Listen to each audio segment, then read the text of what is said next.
De hoje, afinal de contas, o ex-presidente Jair Bolsonaro disse a aliados com que se reuniu nos últimos dias que seu plano político é o de se lançar candidato ao Senado em 2026. Com isso, ele vê a possibilidade real de liderar um bloco numeroso na casa, formado por parlamentares identificados com ele. Lá no Mato Grosso, Rondônia e Distrito Federal, onde o bolsonarismo é bem forte, são consideradas as opções preferenciais para o lançamento da candidatura a senador, que, segundo Bolsonaro, poderia fechar o seu ciclo parlamentar, já que teve mandatos tanto como vereador quanto a deputado federal. Tá aí a informação pra gente trazer aqui pro nosso time. Deixa eu dar meu bom dia, Cristiano Beraldo, Mano Ferreira, Léo Grandini e a nossa musa inspiradora diretamente de Playa del Carmen.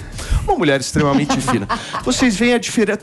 O nosso Morning Show, ele se traduz muito através dos looks das pessoas, né? Veja só um belíssimo Faria Limer como está vestido. Representante da direita. Agora veja o cara da esquerda. Afinal de contas, é um belíssimo de um cafona, certo? Usa uma camiseta vermelha com um blazer absolutamente mal trajado, querido. Mano Ferreira, bom dia. Bom dia, turma. Escuta, Bolsonaro candidato ao Senado em 2026. Antes disso, ele vai ficar inelegível? Beraldo começa. Bom, vamos lá. Eu acredito que essa é uma tentativa do Bolsonaro de diminuir a tensão em relação ao julgamento dele. Por quê? Ele, como um pretenso candidato a presidente em 2026, ele acaba gerando uma tensão no judiciário que não quer mais ele, isso está declarado. Então, talvez essa seja uma estratégia para abaixar a temperatura em relação a esse julgamento. Mas tem um outro fator. Qual é essa direita que o Bolsonaro vai liderar, né? Porque ele teve uma influência primordial nessas eleições. Ele elegeu uma bancada para o Senado e para a Câmara muito forte. Mas qual o trabalho que essa direita está fazendo? A gente viu na semana passada o Flávio Dino foi à Câmara dar lá depoimento, enfim, ser inquirido pelos deputados. Ele chegou lá nas cordas porque foi revelado que ele sabia do que ia acontecer no dia 8 de janeiro, que ele informou ao governo do DF e ele chegou lá nas cordas. Só que ele chegou lá, aquele circo que se armou daquelas pessoas ali, daqueles deputados que fizeram uma algazarra, ele saiu de lá por cima, ele saiu de lá dando risada. A gente teve o caso do deputado André Fernandes, que falou que ele tinha 277 processos contra ele, que basicamente é uma pesquisa de internet que traz todos os processos onde ele atua como advogado, que ele é autor, enfim, uma confusão, uma direita pouco preparada para esse embate. E isso eu acho que não é a direita que a gente quer ver tendo um protagonismo. A gente tem outras figuras como o Deltan Dallagnol, como o Lupion do Paraná, o próprio Kim Kataguiri, enfim, essas pessoas fazem uma oposição ao governo do Lula inteligente. Agora, essa direita bolsonarista realmente está muito sem Agora, quando o Bolsonaro fala que quer se candidatar ao Senado em 2026, eu acho que ele está contando com duas coisas. A primeira delas com o processo de inelegibilidade que deve acontecer aí nas próximas semanas, ao que tudo indica. Mas, meu querido Léo Grandini, há uma mudança no Tribunal Superior Eleitoral em 2026. Afinal de contas, entram no tribunal duas figuras que ele indicou para o Supremo Tribunal Federal, tanto André Mendonça quanto Cássio Nunes Marques. Vamos imaginar que essa inelegibilidade ela aconteça. Você acha que ela pode ser revertida? Porque realmente tem muito tempo pela frente, né? Primeiro, bom dia, Paulinho. Bom dia, meus colegas de bancada. Você sabe que eu acho muito difícil que se reverta, pelo menos uma vez pacificada. É difícil que depois uma decisão do Tribunal Superior Eleitoral se reverta em algo totalmente oposto. Mas você sabe que com essa oposição é praticamente entregar de mão beijada a reeleição do Lula, né? Uma senhora que inclusive me processou e vai perder o processo, que chama outro parlamentar de sei lá o quê, que manda tomar sei lá onde, um outro deputado totalmente despreparado que eu tive que debater ontem, o Carlos Jordi, outras tantas figuras abjetas, um tanto quanto bizarras do bolsonarismo, cumprindo um papel de oposição, entregar de mão beijada. Eu nunca vi tanta gente junta passando tanta vergonha. Esses dias o Silvio Almeida deu uma lapada do Paulo Bilinski, que até eu senti vergonha alheia. Então é realmente muito sério. Eu espero que a oposição ela consiga cumprir um papel melhor. Valdemar treine melhor suas crianças, porque está muito difícil esse papel. Mas em relação ao Bolsonaro e a sua candidatura ao Senado em 2026, isso está desde quando ele era presidente. Não sei se vocês lembram, mas a base do governo até o ano passado queria aprovar uma lei em que os ex-presidentes da República, como é na Itália, virassem senadores após deixassem o mandato, que é um completo absurdo. Era justamente para que ele não respondesse por tantos crimes que vão garantir a sua inelegibilidade. No caso que está sendo julgado, aliás, que o Ministério Público está entrando com a ação e vai ser julgado, se refere às urnas eletrônicas, aquela reunião em que ele teve com os embaixadores de diversas nações ao redor do mundo, onde ele coloca em xeque o nosso processo eleitoral. Mas, a despeito dessa questão, a gente pode falar de um país com 3% da população mundial e 11% das mortes por Covid em todo o mundo. Isso não é um crime sanitário? A gente pode falar de avião da FAB carregado de cocaína, a gente pode falar de 3 lotes de joias, no qual só o primeiro vale mais do que 4 triplex juntos do Guarujá. Então, crime é o que não falta. Deixa eu te falar uma coisa. Você, de alguma forma, confia no Lula? Eu não confio no Bolsonaro. Mas não, calma. Eu não confio no Bolsonaro. Calma, eu acho que você não ouviu a minha pergunta. Você, por exemplo, você é um cara que daria, de alguma forma... Não foi essa a pergunta, exatamente. Você daria pro Lula? Não é daria nesse sentido. Calma, você tá muito nervoso, Leozinho. Eu quero saber qual o nível de confiança que você tem no Lula, porque eu já entendi que você não gosta do Bolsonaro. Não, você precisa contar a história da sua roupa. Todas essas questões que você elencou estão, colocadas aí, beleza, é o que você acredita. Agora, quando você vai lá e fala de corrupção, quando você fala de malversação do dinheiro público, quando você fala de negociações escusas, por que você só olha pro Bolsonaro e não olha pro Lula? Você sabe, Paulinho, que eu gosto de conversar com pessoas de todo mundo. Eu tenho amigos em outros países. Compreendo. E foi uma coisa vergonhosa enquanto brasileiro, nos últimos 4 anos, a imagem do Brasil lá fora. Né? Você é muito bom político, né, Leozinho? Primeiro que... Vamos falar de corrupção. A segunda turma do Supremo Tribunal Federal, decisão depois referendada pela Corte, pelo plenário da Corte, declarou o juiz Sérgio Moro parcial no trato com os processos envolvendo o presidente Lula. Não bastasse, também declarou incompetente na ação penal movida em relação ao triplex do Guarujá. E isso não basta apenas, não se limitou apenas à nossa Suprema Corte. Também virou uma vergonha internacional, porque as Nações Unidas ratificaram essa decisão de que, de fato... Gente, mas o Beraldo está se torcendo na cadeira. De que, de fato, houve vícios no Brasil de um juiz que foi virar ministro daquele que foi o principal beneficiado com a prisão do primeiro lugar nas pesquisas eleitorais de 2018. O Léo não consegue falar do Lula. De um juiz. Eu só perguntei para você do Lula, querido. Eu entendo o seguinte, desculpa te interromper, eu não quero de maneira nenhuma te atrapalhar, mas o ponto é o seguinte: você tá olhando para a câmera e parece que você tá num palanque eleitoral fazendo tal, as suas... Exatamente. Só que o que eu te perguntei, e eu vou repassar exatamente essa pergunta pro Mano Ferreira, é o seguinte: Mano, você confiaria no Lula?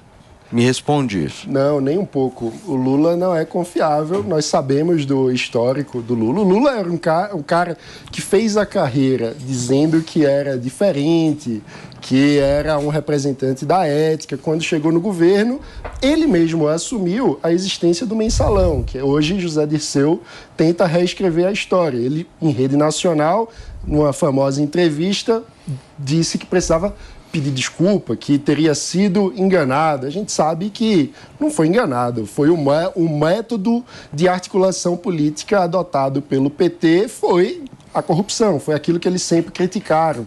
Só que levando isso a digamos assim, a escalas industriais de corrupção, como ficou desvelado por toda a Operação Lava Jato, mas não apenas, também por um trabalho de apuração jornalística, como está, por exemplo, descrito no livro da jornalista Malu Gaspar, com belíssimo todos os detalhes, livro, exatamente. Então, a gente sabe que, infelizmente, no Brasil, a estrutura patrimonialista que confunde o público e o privado, que coloca o Estado a serviço de elites, de pessoas que são próximas ao poder, é um vício de muito tempo da história brasileira, talvez desde 1500. Mas o ponto é que o PT, apesar de ter se construído como partido ao longo dos anos 80 e 90, prometendo que faria diferente, ao chegar no poder, aprofundou o modelo, fez com que o patrimonialismo brasileiro ficasse ainda mais aprofundado, com a lógica que tentava dizer que toda a corrupção era por uma boa causa. Seria o caso de fazer corrupção para fazer com que as empresas brasileiras, grandes campeões nacionais, se destacassem no mundo. Um modelo muito ruim, mas que também acaba sendo, de certa forma, não foi superado, não foi transformado quando o bolsonarismo chegou no poder. Por isso, não à toa, pela primeira vez, vimos um presidente da República no exercício do cargo conseguir a façanha de perder a reeleição. Fê, e aí? E aí, olha, bom dia, pessoal. Agora voltei aqui, tá tudo certo, mas antes de tudo isso acontecer, eu queria ouvir, na verdade, ela. Quem? A mulher desse programa. A musa da experiência, ela que sabe realmente, eu quero que ela dê um parecer sobre tudo isso que ela ouviu até agora. Bom dia, Fontinelli, querida. Ai, bom dia, meninos. Olha, o parecer que eu tenho para dizer é que a minha conexão tinha caído. Eu acho que vocês não entenderam, mas eu sou rápida. Eu sou o gatilho mais rápido do Oeste. Se você resumir aí para mim, porque a minha conexão caiu quando o Léo estava dizendo que a direita bolsonarista é muito despreparada. E claro que não vou generalizar, eu ainda estou lá. Se vocês quiserem me atualizar aí e pedir minha opinião, minha real opinião, eu darei. Mas a minha conexão caiu quando o Léo dizia que o Flávio Dino saiu sambando da reunião e, cara, é triste a gente ver isso. A gente vê esse tanto de gente que foi eleito, né, às custas do Bolsonaro e agora não está sabendo fazer uma oposição. Ô, Antônia, deixa eu te fazer uma pergunta, meu amor. Você acha que o Bolsonaro consegue se lançar candidato ao Senado em 2026? Eu acho que se o judiciário não intervir aí e ele poder, né, tiver o poder de disputar, eu acho que ele ganha qualquer eleição, assim, seja Senado, seja... Mas eu queria muito que o Bolsonaro viesse para o Rio de Janeiro, que é a cidade dele, né, que ele se candidatasse a prefeito do Rio de Janeiro, uma vez que o Rio de Janeiro é a cidade dele, e pelo que eu percebi, ele pouco fez pelo Rio de Janeiro. Eu, que sou do Nordeste, estou querendo fazer mais pelo Rio de Janeiro do que o presidente. Eu acho que ele deveria, o ex-presidente, eu acho que ele deveria vir para o Rio de Janeiro, porque nós estamos largados, sabe? De todas as formas, o Rio de Janeiro está largado. Muito bem. Meu querido Cristiano Beraldo, você acha que o nosso Leonardo Grandini é incoerente quando ele defende o Lula? Não, ele é totalmente coerente porque ele assume a postura que a esquerda sempre assume em relação ao Lula. O Lula é maior do que a esquerda brasileira e isso impõe àqueles defensores, àqueles militantes da esquerda, uma obrigação de defender tudo que ele faz. O fato é que o Lula, depois de Mensalão, depois de Petrolão, tudo, ele foi eleito para um terceiro mandato como presidente da República, se dizendo o pai dos pobres, preocupado com a situação econômica do Brasil, com os mais pobres, dizendo que ia intervir na classe média. A classe média tinha uma vida muito boa, não podia ter 2 televisões. Ele disse isso tudo durante a campanha. E aí ele assume o mandato. Uma coisa impressionante é que é um governo experiente que chega sem projeto. E aí você não tem um projeto consistente apresentado até agora no Congresso. Esse arcabouço fiscal do Haddad, ele é só um PowerPoint por enquanto, ele não é um projeto detalhado. O governo está completamente perdido, mas a realidade da vida das pessoas continua muito difícil, sejam pobres, sejam classe média. A gente vive hoje uma realidade no Brasil onde não há perspectiva de melhora econômica.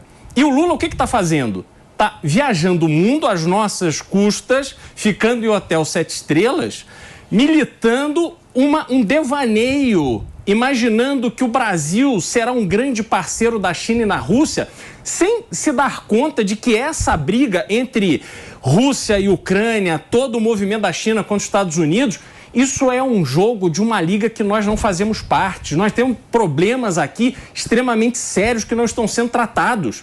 Essa questão da China com Taiwan pode detonar uma guerra sem precedentes. E o Lula está ali achando, como o Bolsonaro fez, inclusive, quando chegou à Rússia, dizendo que ele tinha selado a paz entre a Rússia e a Ucrânia, o que era uma bobagem, porque a guerra começou em sequência. O Lula está numa viagem muito louca, fazendo aquele papelzinho lá do programa da viagem de visita à China e aos Emirados, colocando o nome da Janja.